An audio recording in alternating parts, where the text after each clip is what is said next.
ॐ मूकं करोति वाचालं पङ्गुं लङ्घयते गिरिं यत्कृपातमहं वन्दे परिमानन्दमाधवम्। गुरुर्ब्रह्मा गुरुर्विष्णु गुरुर्देवो महेश्वरा गुरु साक्षात् परं ब्रह्म तस्मै श्री गुरुवे नमः। सर्वे भवन्तु सुखिनः, सर्वे सन्तु निरामया, सर्वे भद्राणि पश्यन्तु मा कश्चित् दुःखभाग् भवेत्। कर्पूरगौरं करुणावतारं संसारसारं भुजगेन्द्रहारं सदा वसन्तं हृदयारविन्दे भवं भवानी सहितं नमामि। ओम शांति।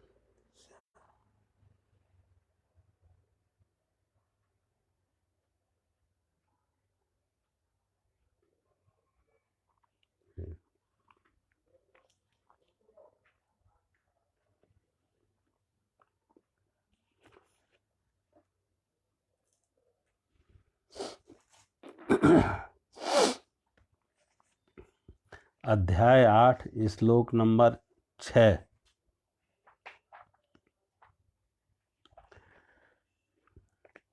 यम यम वापि स्मरन् भावं त्यजन्तन्ते कलेवरं तं तं वेति कौन्तेय सदा तद्भाव भाविता। भगवान कहते, हे कुंती पुत्र अर्जुन, यह मनुष्य अंत काल में जिस जिस भी भाव को स्मरण करता हुआ, जिस जिस भाव को स्मरण करता हुआ शरीर का त्याग करता है, उस ही भाव को प्राप्त होता है, क्योंकि वह सदा उसी भाव से भावित रहा है।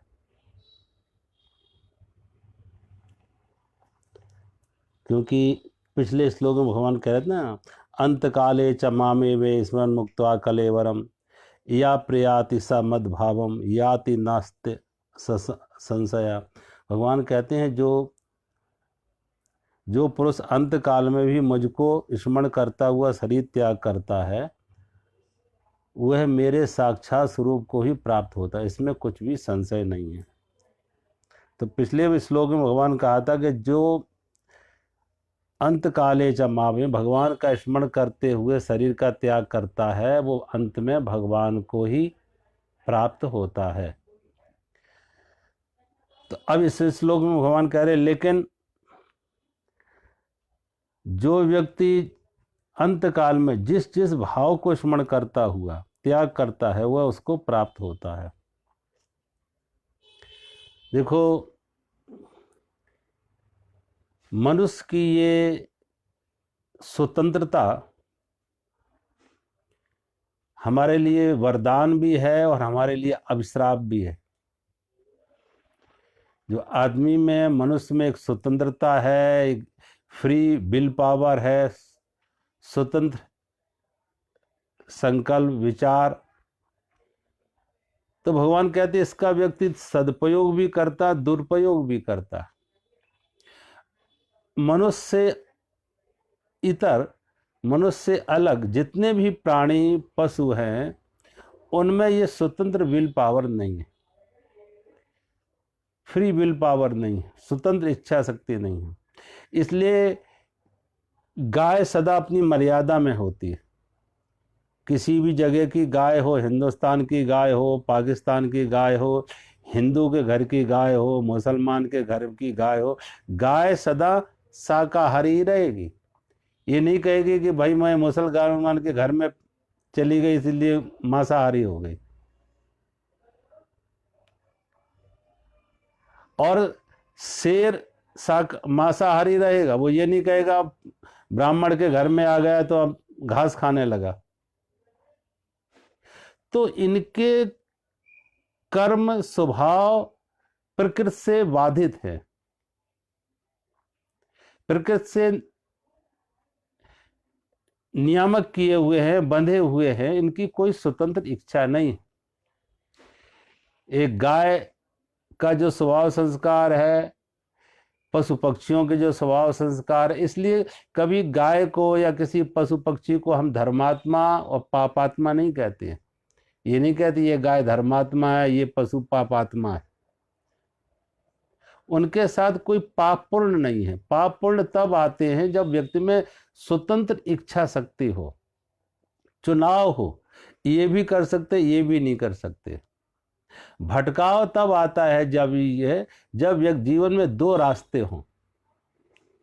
एक ही रास्ता है तो भटकने का सवाल नहीं, किसी से पूछने का भी सवाल नहीं, रास्ता तो एक ही है और उसी पे हम चले जा रहे हैं।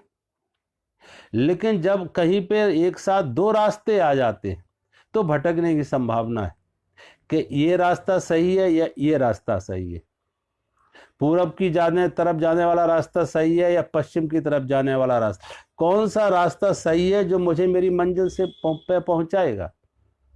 तो पूछने की आवश्यकता पड़ गई, क्योंकि अब रास्ता दो आ गए और जब तक एक था तो पशु पक्षियों के लिए, अन्य प्राणियों के लिए एक ही रास्ता है, पूछने का सवाल ही नहीं, भटकने का कोई प्रश्न ही नहीं।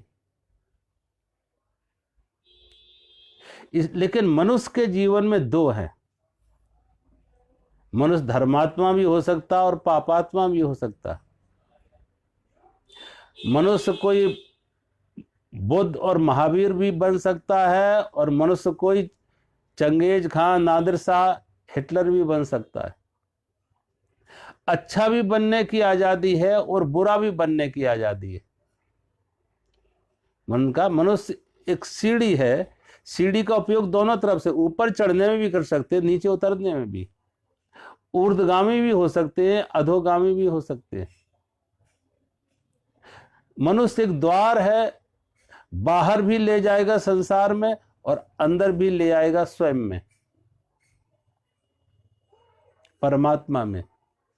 मनुष्य परमात्मा की तरफ उन्मुख हो सकता है और पदार्थ की तरफ भी उन्मुख हो सकता है, स्वयं की तरफ भी लौट सकता है और स्वयं से दूर भी जा सकता है। दोनों तरह की संभावना है। तो भगवान कहते हैं जब दोनों तरह की संभावना है फिर चुनाव है। अब उसने जो चुनोगे, जैसा तुम्हारा चुनाव होगा वहीं तुम पहुंचोगे। रास्ते दो हैं, जिसको जहां पहुंचना है, किसी को मंदिर जाना है तो मंदिर की तरफ चला जाएगा, किसी को बाजार जाना है तो बाजार की तरफ चला जाएगा। और ये भगवान कहते हैं उसका स्वतंत्र इच्छा है। अब अगर बाजार में पहुंचा तो कोई उसे लाया नहीं, उसका स्वयं का चुनाव था, और मंदिर में पहुंचा तो किसी और का नहीं, उसका स्वयं का चुनाव था। संसार में जाओ या परमात्मा में जाओ, बहिर्मुखी यात्रा हो या अंतर्मुखी यात्रा हो, दोनों में चुनाव व्यक्ति का खुद का है, कारण व्यक्ति खुद है। तो भगवान कहते हैं अंत काल में जिस समय जिस भाव को स्मरण करता हुआ, अंत काल। अब देखो, मनुष्य का अंत काल का तो कोई टाइम नहीं है निश्चित। एक दवा आप बन होती है, दवा तो लिख दी जाती है एक्सपायरी डेट, कि ये इसकी एक्सपायरी डेट है। आदमी की कोई एक्सपायरी डेट नहीं है। वो बात अलग है कि सरकारी नौकरियों में वो उसको एक्सपायरी कह के 60 के बाद रिटायर कर देते, कि अब ये एक्सपायर हो गए, 60 के बाद रिटायरमेंट दे दो, काम का नारा। लेकिन मौत के लिए तो कोई रिटायरमेंट नहीं है। मौत के लिए कोई एक्सपायरी डेट निश्चित नहीं है कि कब और कैसे। 20 साल की मौत पे उम्र भी मर जाते हैं, 35-40 पे भी मर जाते हैं, 50 पे भी मर जाते हैं, 60-70 पे भी मर जाते हैं, और 80-90-100 तक भी चले जाते हैं लोग। तो जब मौत का कोई निश्चित नहीं है, तो लेकिन भगवान कह रहे अंत काल में, जिस अंत काल में भी, अब अंत काल का निश्चय वही कर पाएंगे जो पल पल क्षण क्षण मौत को सामने देख रहे हैं। क्योंकि मौत का जब कोई समय नहीं है, कोई सीमा नहीं है, तो किसी भी समय जीवन में यह घटना घट सकती है। तो जो हर क्षण हर पल तैयार रहते, जो हर पल मौत को देख रहे हैं और हर पल तैयार है अपने को संसार से भटकने को रोक रहे, क्योंकि मौत जगत चवैना काल को कुछ मुंह में कुछ गोद। माली आवत देख के कलियन करी पुकार, फूले फूले चुन लिए काल हमारी बार। कि माली को आते देख के जो कलियां थीं वो रोने लगी। कहा आज फूल जो थे चुन गए, कल मेरी भी, कल हम भी फूल बनेंगे, चुन लिए जाएंगे। और जगत चवैना काल को, ये सारा सृष्टि काल की मृत्यु का भोजन है। कुछ तो मुंह में जाकर चले गए, कुछ जाने वाले। थाली में अगर 4 रोटियां रखी हैं, 2 खाली हैं तो 2 भी जाने वाली। तो जगत चवैना काल को कुछ मुंह में कुछ गोद, कुछ तो मुंह में चले गए हैं, कुछ जाने वाले। इसलिए भगवान कहते हैं जिन्हें होश है वो जाग जाते, पल पल क्षण क्षण जाग जाते। मौत किसी भी समय आ सकती, कभी भी, किसी भी समय।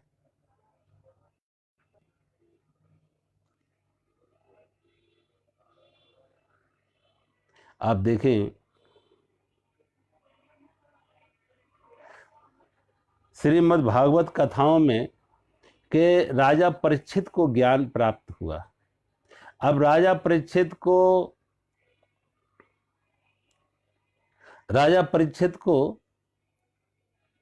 ज्ञान की उनकी मानसिकता बनी कैसी, भूमिका बनी कैसे, राज्य को त्यागने की, परमात्मा को पाने की लालसा, कामना, प्यास जगी कैसे।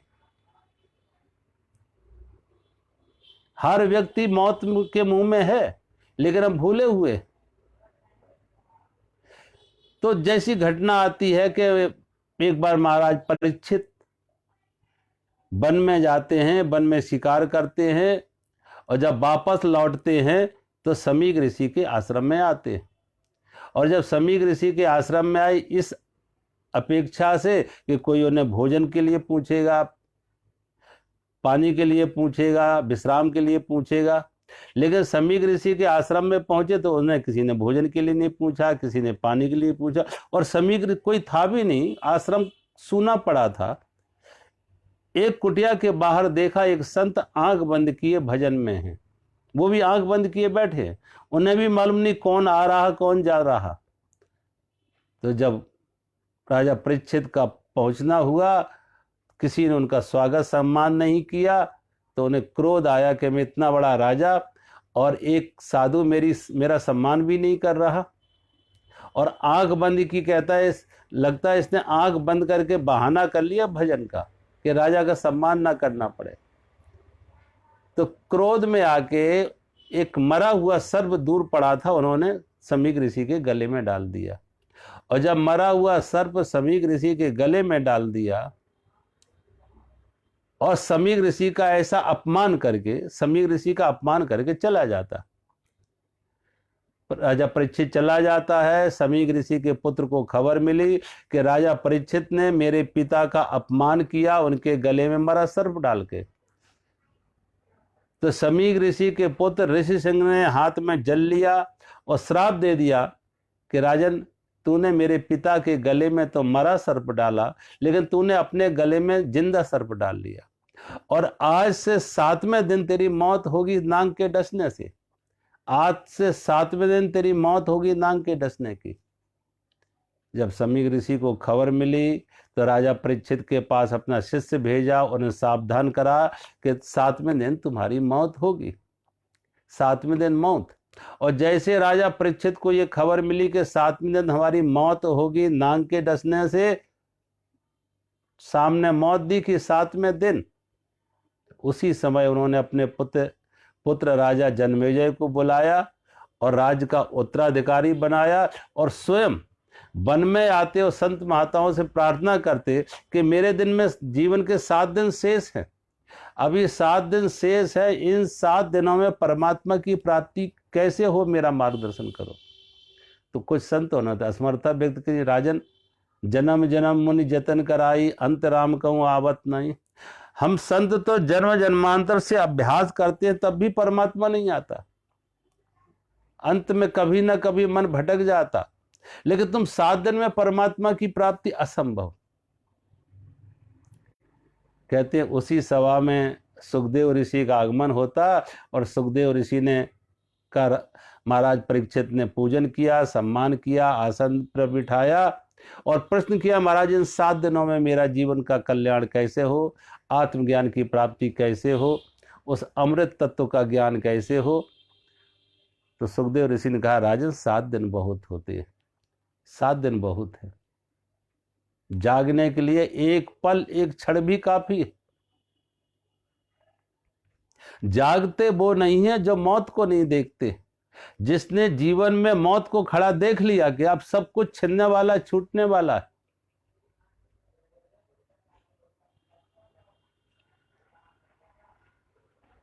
महाराज जनक ने के गुरु थे अष्टावक्र जी, और एक बार अष्टावक्र जी ने उनसे कहा कि ज्ञान की प्राप्ति में समय नहीं लगता है, ज्ञान की प्राप्ति में इतना ही समय लगता है जैसा कोई व्यक्ति घोड़े की पीठ पर बैठना हो तो रकाब पे पैर रखे खड़ा है और एक छलांग लगाए तो घोड़े की पीठ पर बैठ जाएगा एक ही छलांग में।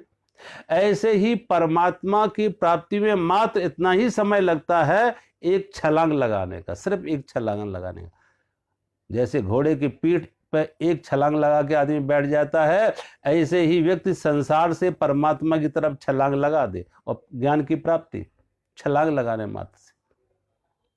कहते हैं महाराज जनक ने घोड़ा मंगवाया, परीक्षा लेनी चाहिए इस बात की कि क्या मात्र इतने समय में छलांग लगाने मात्र से हम ज्ञानी हो जाएंगे क्या। घोड़ा मंगवाया, खड़े हो जाते रकाब पर पैर रख के, और जब छलांग लगाने को होते हैं तो अष्टावक्र ने कहा, रुको जनक, अब तुम घोड़े की पीठ पर बैठोगे तुम ज्ञानी हो गए, और ज्ञानी के लिए कौन गुरु कौन शिष्य, फिर हम और तुम में कोई भेद नहीं। तो कृपया करके ज्ञानी बनने से पहले मेरी गुरुदक्षिणा मुझे दे दो, मेरी गुरुदक्षिणा मुझे दे दो। महाराज जनक ने पूछा, महाराज बताओ क्या दे दे, क्या चाहिए आपको। तो अष्टावक्र जी ने कहा, ये मैं और मेरा मुझे दे दे, अहंकार और ममता मुझे दे दे। तू अपनी अहंकार अपनी ममता मुझे दे दे और घोड़े के पीठ पर बैठ, तू ज्ञानी हो गया। अब सोचो, अज्ञान को संभाले कौन है और ज्ञान में रुकावट कहाँ। यही मैं और मेरा, अहंकार और ममता, यही तो रुकावट है।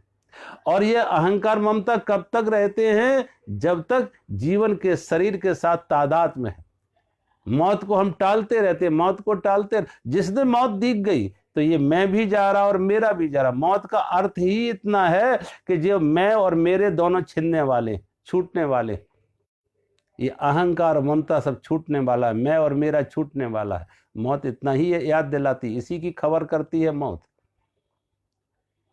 कहा, तू ये मैं और मेरा मुझे दे दे, अहंकार मुझे, ममता मुझे दे दे, और घोड़े की पीठ पर बैठ, तू ज्ञानी हो गया। सोचो, यहां पे भी सुखदेव ऋषि कह रहे, अब परीक्षित की पात्रता क्या है, सामने मौत को देख रहे हैं, सामने मौत को, एक एक कदम मौत सरकती हुई आ रही, एक एक कदम मौत सरकती हुई आ रही। जो जीवन में आती हुई मौत को पहचान ले, मौत के कदम देख ले, उस जीवन से मुक्त हो जाते, संसार से मुक्त हो जाते, परमात्मा की तरफ उन्मुख हो जाते, संसार से चित हुए परमात्मा से के साथ जुड़ जाते, पर संसार से अयुक्त होते परमात्मा से युक्त होते, पीठ फिर जाती है, रास्ता बदल जाता है। जो अभी संसार की तरफ दौड़ रहे थे, अब परमात्मा की तरफ मुंह हो गया, परमात्मा की तरफ दौड़ने लगे। कब ये दौड़ शुरू होती है कि मृत्यु का स्मरण आ जाए, मौत का स्मरण आ जाए, मौत का स्मरण आ जाए। और मौत की राजा परीक्षित के लिए तो 7 दिन का समय था, राजा परीक्षित के लिए 7 दिन का समय था, लेकिन सोचो हमारे आपके लिए 7 दिन का कोई समय है, ऐसा कोई मौका है कि 7 दिन। पहले तो जितनी मौतें होती इन्हीं 7 दिनों में, सोमवार से इतवार तक 7 ही दिन होते हैं सप्ताह के, और सभी मौतें इन्हीं दिनों में होती है, किसी के लिए 8वां दिन नहीं होता। फिर राजा परीक्षित के लिए 7वें दिन, यानी 6 दिन अभी हैं जीवन, 7वें दिन मौत की घटना घटेगी। लेकिन हमारे आपके लिए तो ये भी पक्का नहीं है। पानी केरा बुदबुदा, पानी केरा बुदबुदा असमानुष की जात, देखत ही छिप जाए गोजो तारा प्रभा। हमारी आपकी स्थिति क्या है? पानी केरा बुद, पानी के बुलबुले की कोई समय सीमा है, कोई गारंटी है? कितना समय? बन नहीं पाता, फूटने की तैयारी। ऐसे ही हमारा पानी केरा बुदबुदा असमानुष की जात। हमारा जीवन कैसा है? क्षणभंगुर, चंचल, चपल, नासवान, पानी के बुलबुले तक। जैसे पानी की बुलबुले की जितनी समय सीमा है, ऐसे जीवन की ना मालूम कब आ जाए, किस क्षण आ जाए। तो क्षण क्षण पल पल आती हुई मौत को पहचान ले। तो भगवान कहते हैं जो व्यक्ति अंत काल में भी, अब उसका अंत हर समय अंत दिख रहा है, हर पल हर क्षण अंत दिख रहा है, और तैयार है, वो तैयार है अपने को अहंकार ममता को छोड़ के, तैयार है कि कब मृत्यु का घोड़ा आए और मैं उस पर सवार हूं। ये मृत्यु का घोड़ा बहाना बनेगा परमात्मा की प्राप्ति के लिए।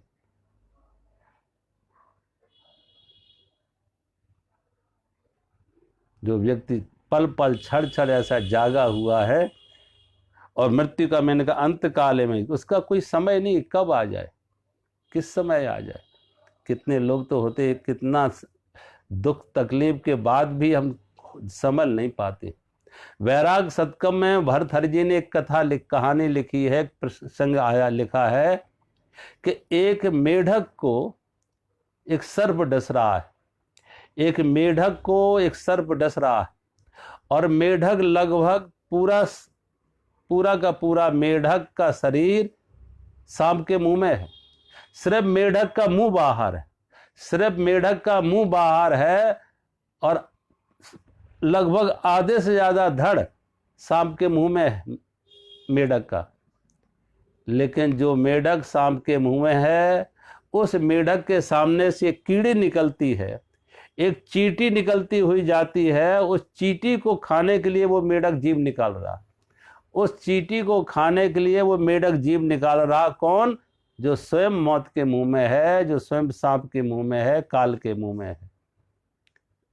हमारे सब की यही स्थिति है कि हम सब मौत के मुंह में हैं, हम सब मौत के मुंह में हैं। जगत चबेना काल को, कुछ मुंह में कुछ गोद। लेकिन फिर भी हम संसार के भोगों से, विषयों से विरत नहीं हो पाते, संसार की आसक्ति से मुक्त नहीं हो पाते। ये विषय, ये भोग, ये आकर्षण फिर भी दौड़ा रहा, कि मौत के मुंह में बैठे फिर भी जीभ फैला रहे, कुछ सुख भोगने के लिए, किसी को सताने के लिए। तो ये सुख भोग ले, वो सुख भोग ले, ये विषय सुख, वो विषय सुख। होश नहीं आता कि हम हैं कहाँ, हमारी अवस्था क्या है। किसी और की मौत होती तो हम भूल जाते, हमारी मौत थोड़ी, उसकी मौत हुई, उसे ये बीमारी थी, उसे वो बीमारी थी, इसे इतनी उम्र थी। यहाँ ना कोई उम्र देखी जाती है, ना कोई उम्र की सीमा है, ना कोई बहाना, ना मालूम। मौत कोई बहाना हो सकता। मेरे गुरु भाई थे, उनको आयुर्वेद, प्राकृतिक चिकित्सा में बहुत अच्छा ज्ञान था। आयुर्वेद में, प्राकृतिक चिकित्सा में बहुत अच्छा था, ज्ञान था। अपने शरीर को भी उन्होंने बहुत अच्छा संभाल के रखा था, स्वस्थ थे। कहते हैं एक कहीं उनका सत्संग चला, उस सत्संग में उन्होंने अपने बारे में कह दिया कि मेरा शरीर तो इतना मजबूत है, कोई भी बैक्टीरिया, कोई भी वायरस मेरे शरीर को प्रभावित नहीं कर पाएगा, कोई बैक्टीरिया, कोई वायरस मेरे शरीर को प्रभावित नहीं कर पाएगा, रोग पैदा नहीं कर पाएगा। हमारे शरीर के अंदर हमारी इम्यूनिटी इतनी स्ट्रांग है, रेजिस्टेंस पावर, शक्ति, जो रोग प्रतिरोधक शक्ति इतनी ज़्यादा हमारे शरीर में कि कोई वायरस हमारे शरीर पर प्रभाव ना डाल पाएगा। ऐसा उनके वाणी से, उनके मुंह से ये शब्द निकला।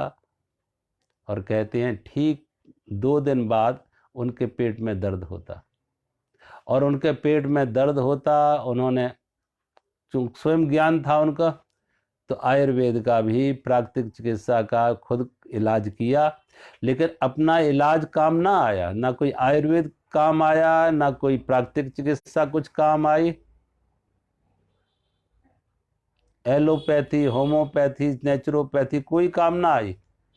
अंत में जाके जब देखा कि रोग बढ़ता जा रहा है, दर्द बढ़ता जा रहा, असह्य हो रहा, तो उनको बेंगलोर में जाके एक हॉस्पिटल में जब एडमिट किया, और एडमिट करके जब उनको डायग्नोज किया, तो देखा उनके पेट में अल्सर निकला, लास्ट स्टेज का अल्सर निकला, लास्ट स्टेज का अल्सर, और मात्र 3 दिन में उनकी मौत हो जाती। सोचो, पानी खेरा बुदबुदा आसमान उसकी जात। कुछ कह नहीं सकते कब किसके जीवन में कौन सा अंतिम समय आ जाए। तो भगवान कहते अंत समय में। अब अंत समय वो कब आएगा कौन जाने। इसलिए हर पल हर क्षण ऐसा योगी, ऐसा ध्यानी, ऐसा ज्ञानी, ऐसा भक्त हर समय तैयार है, हर समय तैयार है कि कभी भी। भगवान कहते अंत काल में जिस जिस भाव को स्मरण करता हुआ, अब जिस जिस भाव को हम स्मरण करते, भाव हमारा है, भाव तो हमारा है, लेकिन हमने जैसा भाव किया है वैसी ही प्राप्ति होती। हमने जैसा भाव किया वैसे। अब देखो, ये तो भगवान की करुणा है। आप दुकान पर जाएं, आप दुकान पर सब कुछ है, वहां हीरे जवाहरात भी हैं, और वहां चमकीले पत्थर भी है, और बच्चों के खिलौने भी हैं, वहां सार्थक भी है और व्यर्थ भी है, मूल्यहीन भी है और मूल्यवान भी है। ये चॉइस है ग्राहक की कि वो खरीदने क्या जा रहा है, वो मांगने क्या जा रहा है, वो चाहने क्या जा रहा है। इसी मांग में, इसी चाह में हम परमात्मा को मांग सकते हैं, इसी चाह में हम क्षुद्र संसार की वस्तुएं मांग लेते। हमारी मांग क्या है, हमारी चाह क्या है, हमारी भावना क्या, हमारा मन, हमारे अंतःकरण में बैठा कौन है, हमारे भाव से जुड़ा कौन है। हमने अपना भाव भगवान से बनाया है या हमने अपना भाव संसार से बनाया।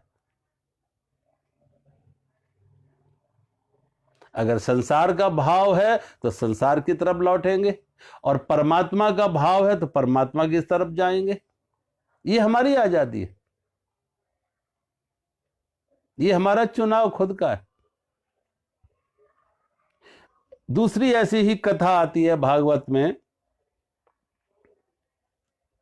कि ऋषभ देव जी के पुत्र, ऋषभ ऋषि के पुत्र, ये ऋषभ देव जी जैनियों में पहले तीर्थंकर हुए।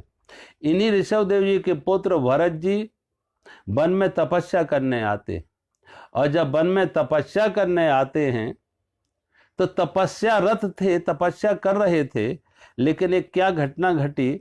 एक प्यासी हिरणी पानी पीने के लिए नदी किनारे आती, एक प्यासी हिरणी पानी पीने के लिए नदी किनारे आती है। ये हिरणी गर्भवती थी, इसके उदर में हिरणवाल था, प्रसव काल इसका निकट था। जैसे ही नदी के जल से मुंह लगाया और जंगल में शेर की गर्जना सुनी, जंगल में शेर की गर्जना सुनी, हिरणी भयभीत होके नदी के इस किनारे से दूसरे किनारे जाने के लिए छलांग लगाती, तो कहते उसके उदर से हिरणवाल का जन्म हो जाता, उसके पेट से हिरणवाल का जन्म हो जाता। हिरणी के उस पार जाके मौत हो जाती, हिरणवाल नदी में गिर के छटपटाने लगता। भरत जी ने जब ये दृश्य देखा, अपनी तपस्या बीच में छोड़ के उस हिरणवाल को जल से निकाला, साफ सुथरा किया, अपने आश्रम में अपने साथ ले आते। भरत जी ने उसे पाला पोषा। अब भरत जी अपने हाथों से कोमल कोमल घास चुन के लाते, उसे घास खिलाते हैं। जिस कमरे में भरत जी रहते उसी कमरे में उसे भी रखते हैं। कभी भरत जी उसके साथ खेलते हैं, कभी भरत जी उसके साथ बात करते हैं। अब धीरे धीरे भरत जी का समय भजन में कम लगता, हिरणवाल के साथ ज्यादा लगता। और हिरणबाल के साथ भरत जी की आसक्ति बन गई। थोड़े समय के लिए हिरणबाल उनकी आंख से ओझल हो तो मन को चिंता होती, मन में भय पैदा होता। कोई शिकारी इसका शिकार ना कर दे, कोई हिंसक पशु इसे मार ना दे तो मन में डर भी पैदा होता। अब धीरे धीरे हिरणबाल तो बड़ा होता जाता, तो हिरणबाल का मोह कम होता जाता, लेकिन भरत जी का मोह बढ़ता जाता, भरत जी का मोह बढ़ता जा रहा। थोड़ी देर के लिए हिरणबाल उनकी आंख से ओझल हो तो मन परेशान हो जाता। अब देखें, हम आप घर परिवारों में माँ बाप अपने बच्चों से बड़ी आसक्ति बनाते, बड़ा मोह बनाते। अब माँ बाप के साथ माँ बाप का संबंध बच्चों का संबंध माँ बाप से, छोटे बच्चे हैं तो माँ बाप के साथ खूब आसक्ति है, लेकिन वही बच्चे जब बड़े होते हैं तो धीरे धीरे बच्चों की आसक्ति से माता पिता से कम हो जाती है, लेकिन माता पिता की आसक्ति कम नहीं होती है, माता पिता का मोह कम ना होता। परिणाम क्या होता है? माता पिता की आसक्ति बढ़ रही है, बच्चों की आसक्ति कम हो रही है। अब बच्चों की आसक्ति अपनी जगह है, किसी काम धंधे में है, किसी की अपनी पत्नी में है, अपने बच्चों में है, उनकी अपनी पत्नी बच्चों में, तो माँ बाप को बड़ी तकलीफ होती है कि अब ये मेरा ना रहा। और ऐसी प्राय देखें, इन्हीं कारणों से माँ बाप का बाद में बुढ़ापे में बीपी बढ़ने लगता, नींद खराब होने लगती, मन परेशान रहता। भरत जी कभी कभी हिरणबाल वन में जाता, घंटे 2 घंटे वापस ना लौटता। भरत जी का मन बड़ा परेशान रहता, चिंतित रहता, भयभीत रहता, कोई इसका वध ना कर दे, कोई इसे मार ना दे। अब कभी कभी हिरणबाल का बाहर की दुनिया में आसक्ति बनती जाती है, बाहर की दुनिया से वो जुड़ता जा रहा। एक रात हिरणबाल कहते घर से बाहर गया, शाम गया, सुबह तक वापस ना लौटा। जब सुबह तक वापस ना लौटा तो भरत जी के मन में बड़ी चिंता, भय, न मालूम उसका किसी ने वध ना कर दिया। रात सो ना सके, आंखों को नींद नहीं, मन में चैन नहीं, आंखों में नींद नहीं, सो ना सके। और कहते हैं उसी रात्रि भरत जी की मौत हो जाती, उसी रात्रि भरत जी की मौत हो जाती। अंत में भरत जी के मन में क्या भाव चल रहा था? हिरणबाल का चिंतन चल रहा था। आता ना, अंत काले च मामय में स्मरण मुक्ता कलेवरम। अंत समय में मन में जैसा भाव चल रहा, जैसा विचार चला, अगला जन्म वैसा होगा। भरत जी के मन में हिरणबाल का चिंतन चल रहा था, मरने के समय तो अगले जन्म में हिरण बने जाके आए थे हर भजन को औंटन लगे कपास। सोचो, भगवान ने अपने को कितना सस्ता करके रखा है। कामना हमारे ऊपर है, मांग हमारे ऊपर है, चाहे तो भगवान को मांग ले, चाहे तो संसार मांग ले। आज लोगों को देखो, घर परिवार में जो कुत्ते वगैरह पालते हैं, उनकी कितनी आसक्ति हो जाती है उन कुत्तों से। पता नहीं, किसी मित्र ने मुझे एक बार फोन किया, खूब रो रहे थे, और जब मैंने 10 मिनट रोने के बाद पूछा किस लिए रो रहे, क्या कारण, तो कह रहा स्वामी जी मेरे कुत्ते की मौत हो गई। शायद ये व्यक्ति अपने माँ बाप की मौत पे इतना ना रोएगा जितना कुत्ते के लिए रो रहा। अब जितना डॉग से है उतना गॉड से कर लेते, इतनी आसक्ति, ऐसा प्रेम, ऐसा भाव परमात्मा से कर लेते। अक्षर वही 3 है, डॉग और गॉड। डॉग तुम्हें संसार की तरफ ले जाएगा, गॉड परमात्मा के अंतर्मुखी बनाएगा। यात्रा तुम्हारे ऊपर है। डॉग का उल्टा कर दो तो गॉड हो गया, गॉड का उल्टा कर दो तो डॉग हो गया। बहिर्मुखी हो गए तो गॉड, बहिर्मुखी हो गए तो डॉग की दुनिया में जियोगे, संसार की दुनिया में जाओगे, निम्नतर योनियों में जाओगे, अधोगति की तरफ जाओगे। और अगर इस गॉड की तरफ मुड़ जाओ, परमात्मा की तरफ मुड़ जाओ, तो जीवन का परम कल्याण। भगवान कहते ऐसे व्यक्ति अंत काल में जिस जिस भाव को स्मरण करता हुआ शरीर का त्याग, जिस जिस भाव को, जैसी अंदर हमारी मांग हो, जैसा हमारी चाह हो, जैसी हमारी अभिप्सा हो, त्याग करता है, उस को ही प्राप्त होता है। और वह उसको ही प्राप्त होता है, उसी भाव को प्राप्त होता है। मांग तो हमारी है, इसमें दोष किसी और का नहीं। मांग हमारी है कि हमने क्या मांगा, भगवान ने वही दिया। ये हमें, यही मैंने कहा, ये हमारे लिए एक हमारा एक वरदान भी है और एक अभिश्राप भी है। वरदान ये है कि अगर हमने परमात्मा को मांगा होता तो परमात्मा मिल जाता, लेकिन हमने भाव संसार का बनाया, गॉड का, डॉग का बनाया, तो निम्नतर योनियों में चले गए। लेकिन ये चुनाव था हमारा, ये हमारा दुर्भाग्य हुआ, ये हमारे लिए एक अभिश्राप हुआ। लेकिन आजादी तो तभी आजादी है जहां बंधन की भी आजादी है और मोक्ष की भी आजादी है, तभी आजादी है। अच्छा करने की भी आजादी है, बुरा करने की भी आजादी, तभी आजादी है। जहां धर्म की भी आजादी और अधर्म की आजादी का अर्थ है दोनों की स्वतंत्रता। धर्म अधर्म, पाप पुण्य, स्वर्ग नरक, दोनों की जहां स्वतंत्रता है, तो भगवान कहती है जो स्वतंत्रता है, चुनाव है, ये तुम्हारा है। तुमने जो चाहा वो परमात्मा दिया। और अंत काल का अर्थ ये नहीं किसी भी समय, और अंत में उन्हीं को आएगा जो पहले से तैयारी है, जिनकी पहले से तैयारी है। हर पल हर क्षण अंत देख रहे हैं, हर पल हर क्षण, क्योंकि ना मालूम कौन सा क्षण अंत हो जाए, कौन सी रात्रि अंतिम रात्रि हो जाए, कौन सा दिन अंतिम दिन हो जाए, कुछ कह नहीं सकते। इसलिए भगवान कहते हैं अंत काल में जो जिस जिस भाव को स्मरण करता हुआ त्याग करता है, उसको प्राप्त, उस भाव को प्राप्त होता है।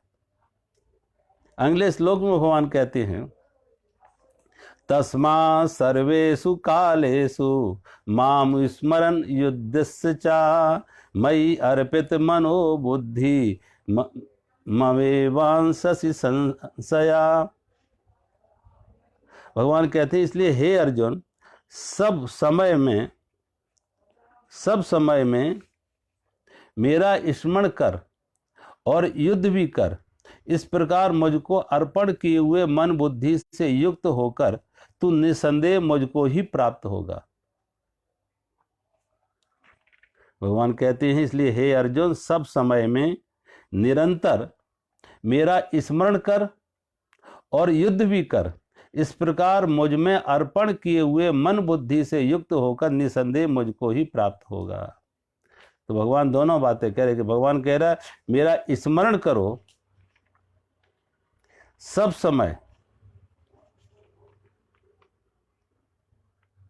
सर्वेषु कालेषु, भगवान कहते सर्वेषु कालेषु, सब समय। तो अंत काल में कौन कर पाएंगे? जो सब समय करते। सर्वेषु काल, जो सब समय भगवान का स्मरण करते हैं, और स्मरण भी करो और युद्ध भी करो। देखो ये स्मरण बड़ा समझने वाली बात है। स्मरण का अर्थ है नाम जाप नहीं है, रिपीटिशन नहीं है, एक अंतर भाव दशा, एक अंतर की स्मृति, अंतर का होश, अंतर की भाव दशा। देखो कभी कभी आप देखो एक नट जो है रस्सी पर चलता है, एक नट रस्सी के ऊपर चलता है। अब वो बहुत बार देखो कुछ बोल भी रहा है, बात भी कर रहा है, कुछ ऊपर रस्सी पे चलते चलते बोल भी रहा है, लेकिन वो रस्सी पे चलता भी जा रहा है। उसका पूरा ध्यान कैसे रस्सी पे चलना है, गिरेगा नहीं। कभी कभी आप ग्रामीण महिलाओं को देखो, पुराना उदाहरण देते हैं कि ग्रामीण महिलाओं को घड़े के ऊपर घड़े एक साथ अपने सिर पर दो दो घड़े रख लेती थी, दो दो घड़े एक साथ, और हाथ छोड़ देती थी। हाथ छोड़े हुए हैं, सिर पर दो दो घड़े रखे हुए हैं, और चलती बात करती जा रही हैं और घड़े रखे हुए। अब बात करते हुए भी उनकी एक स्मृति, एक होश घड़े के साथ जुड़ा, सिर के साथ जुड़ा, कि सिर की ऐसी अवस्था बनी रहे कि घड़ा गिरे ना। सिर की स्थिति बना के रखना है और घड़े को संभालना है।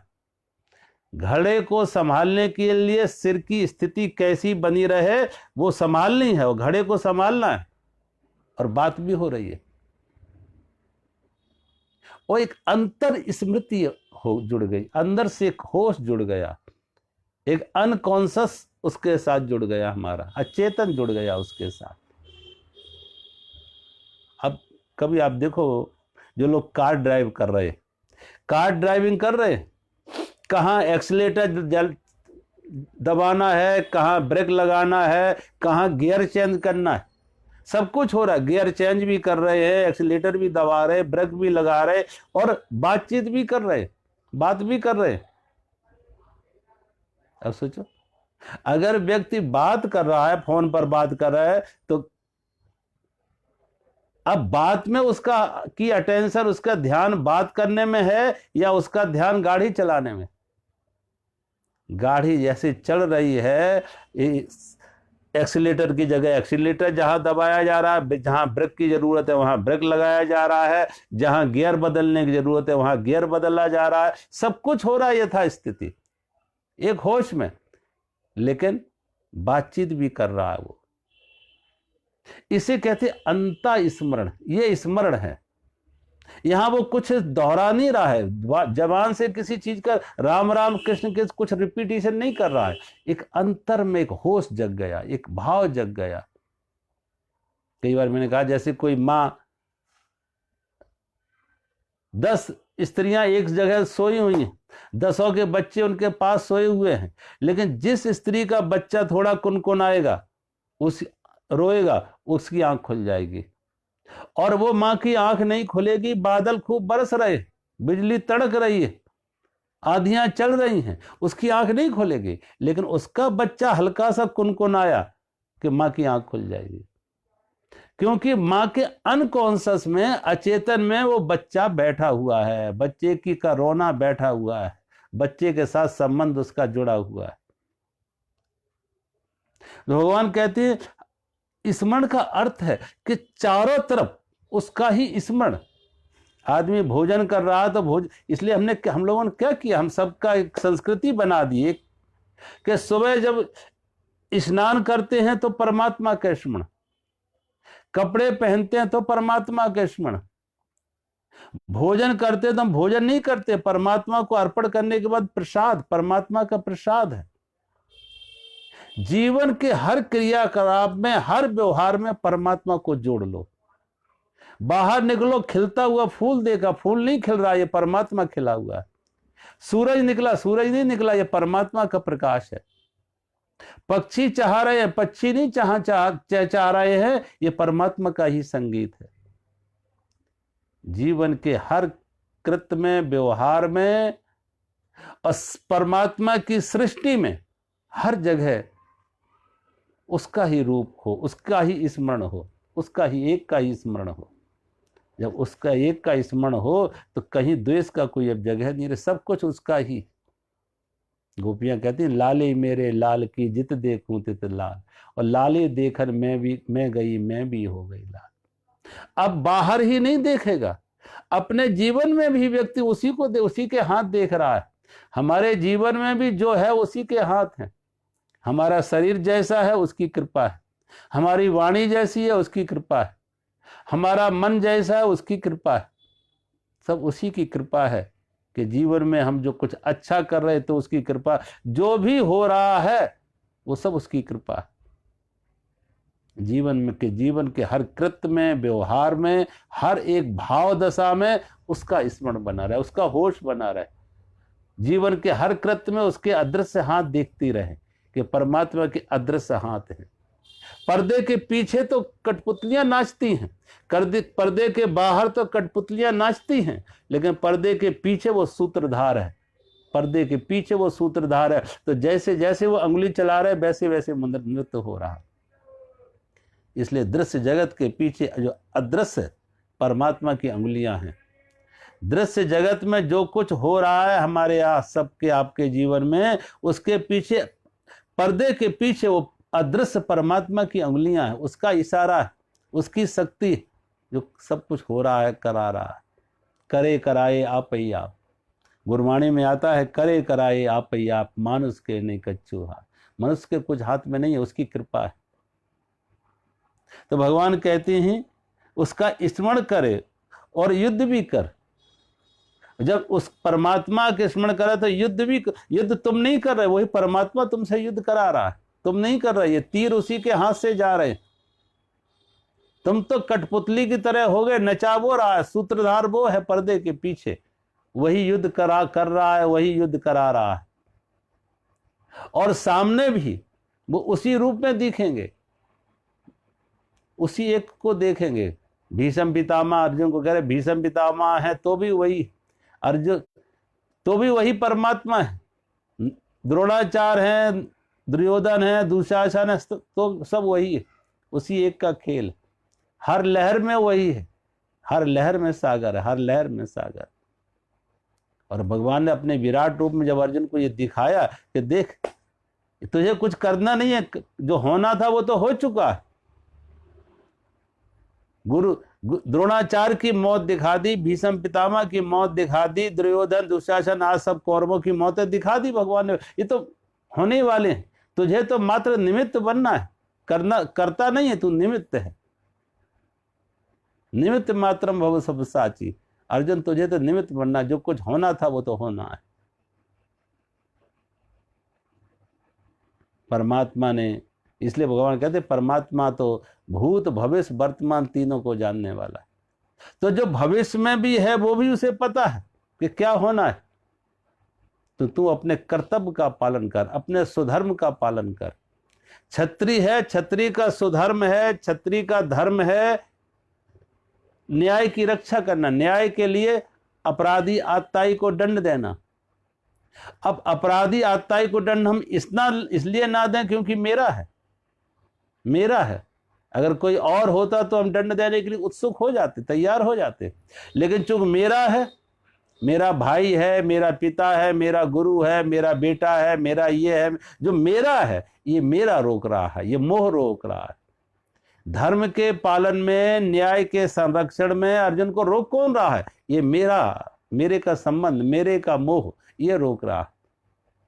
तो भगवान कहते हैं तेरे लिए सब मेरे हैं, पर सब परमात्मा के, सब उसी एक के ही अनेक रूप हैं, उस एक के ही अनेक रूप हैं। इसलिए तू अपने धर्म का पालन कर, इस मेरे का मोह बीच में ना ला, इस मेरे का मोह बीच में ना ला, अपने धर्म का पालन कर, अपने स्वधर्म का पालन कर, न्याय की रक्षा कर।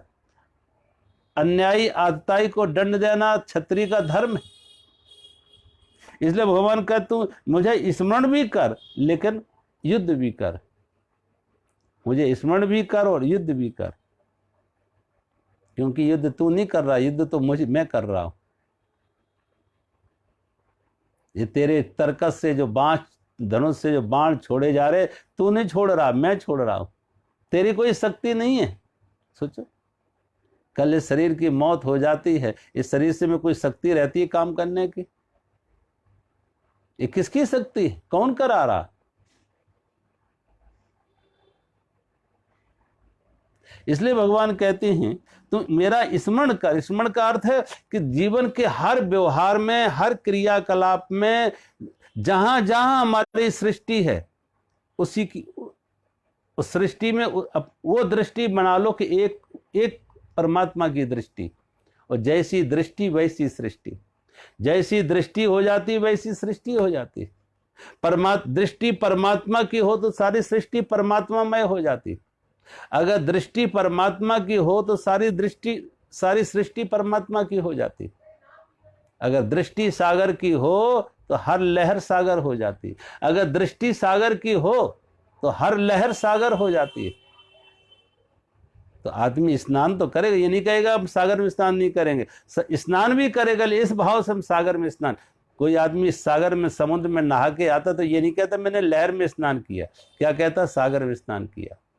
और एक लहर का पानी पी के आता, स्वाद लेके आता, तो ये नहीं कहता मैंने लहर का स्वाद लिया, सागर का स्वाद लिया। लहर का स्वाद सागर का स्वाद है, लहर में स्नान सागर का स्नान। और जैसी दृष्टि वैसी सृष्टि। अगर लहर की दृष्टि है तो लहर दिखेगी, और सागर की दृष्टि है तो सागर दिखेगी।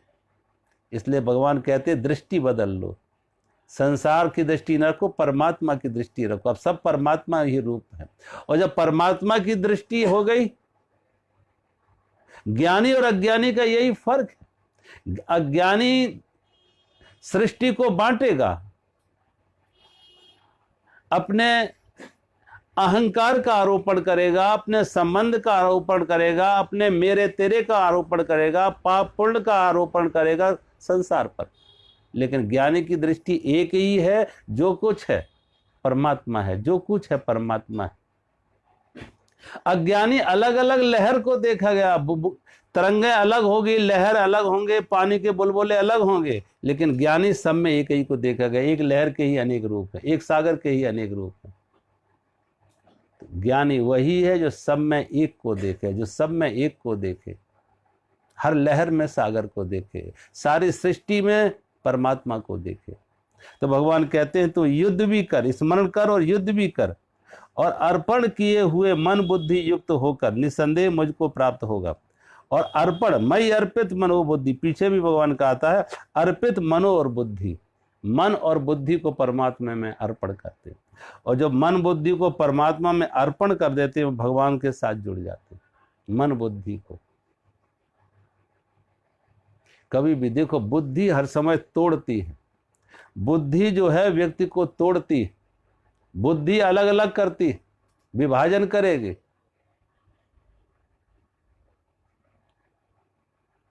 हृदय जोड़ता है और बुद्धि तोड़ती है।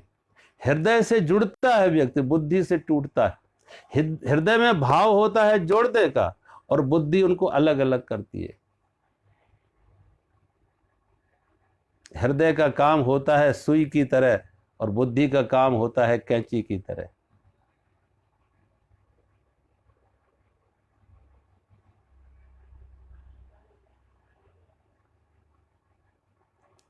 एक बार किसी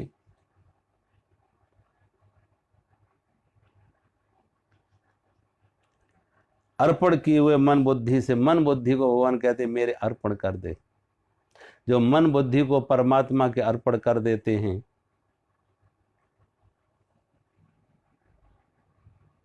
एक बार मैं किसी एक दर्जी की दुकान पर गया, और जब दर्जी की दुकान पर गया, उससे कैंची मांगी, तो उसने पैर के पास रखी हुई कैंची उठा के दे दी। थोड़ी देर में उससे सुई मांगी मैंने, जब उससे सुई मांगी तो वो सरदार थे, उन्होंने पगड़ी से निकाल के सुई दे दी।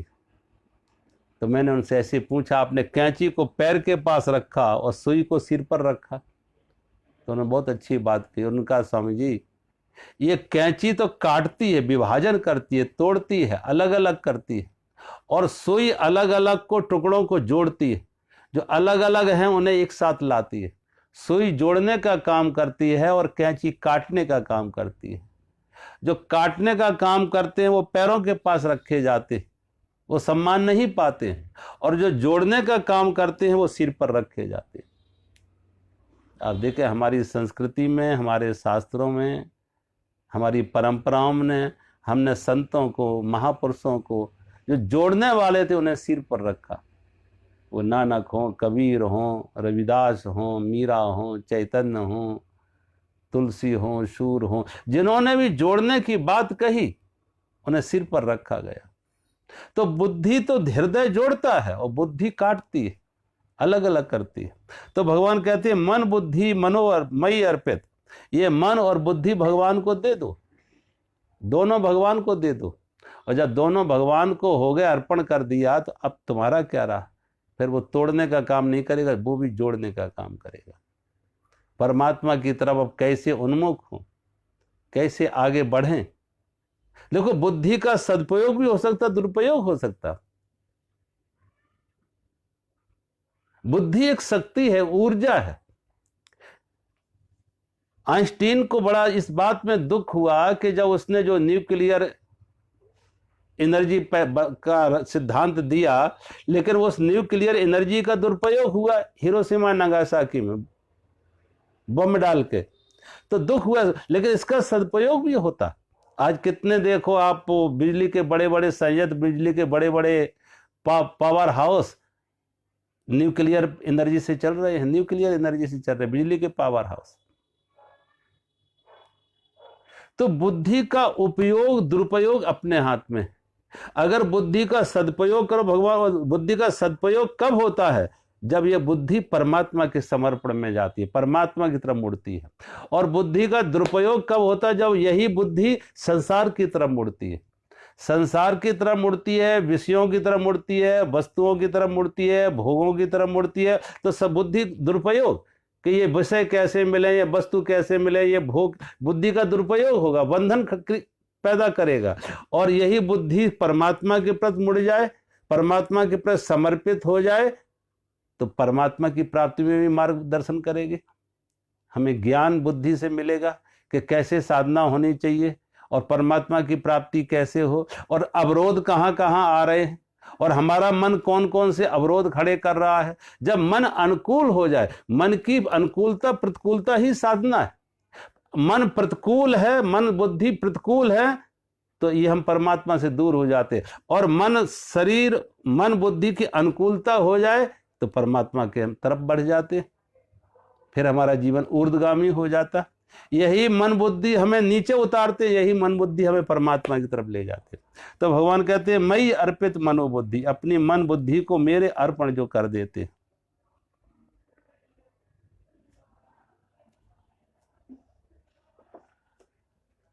और जो भगवान कहते हैं अपनी मन बुद्धि को मेरे अर्पण कर देते हैं, अगले श्लोक में है अभ्यास योग युक्तेन चेतसा नान्य गामिना परमं पुरुषम दिव्यम याति पार्थि अनुचिंतयन। और हे पार्थ, वह नियम के, हे पार्थ, यह नियम है कि परमेश्वर के ध्यान के अभ्यास रूप योग से युक्त दूसरी ओर न जाने वाले चित्त से निरंतर चिंतन करता हुआ मनुष्य परम प्रकाश रूप दिव्य पुरुष को, परमेश्वर को ही प्राप्त होता है।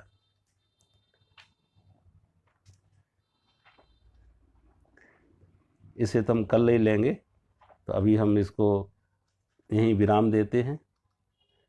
मेरा सभी को प्रणाम। हरि ओम।